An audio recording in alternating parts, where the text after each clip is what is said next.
ఒక ఆవిడ అడిగిందంట, అల్లుడికి బంగారం అడిగాడంట. అల్లుడు మంచి అల్లుడే. ఇప్పుడు అల్లుడికి బంగారం పెట్టాలంట. ప్రార్థన చేసిందంట, చెప్పిందంట మోడల్ కూడా, నాకు ఆ బంగారం కావాలంటే అప్పుడు దేవుడు రోడ్డు మీద దొరికేలా చేసాడంట. రోడ్డు మీద వెళ్తుందంట, పొద్దున్న ప్రార్థన చేసుకుంటే దొరికేసిందంట.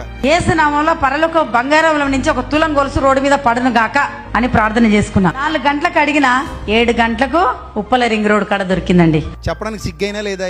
పోనీ పరలోకంలో ఏమైనా స్పెషల్ కంసాలు ఆయన ఉన్నాడేమో, ఆయన డిజైన్ చేసి ఆకాశం నుంచి కిందకేసాడేమో, అది నీకు దొరికిందేమో. అది చెప్పడానికి సిగ్గు ఉండాలి కదా.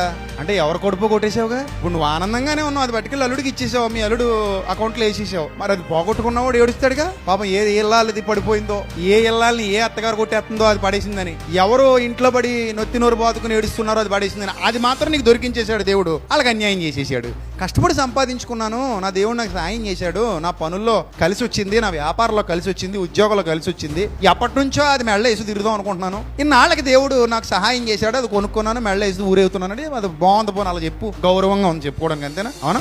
దారిలో దొరికిసిందా? ప్రార్థన చేస్తే దేవుడు ఆళ్ళ కడుపు వీళ్ళ కడుపు కొట్టేసి నీకు పెట్టేశాడా?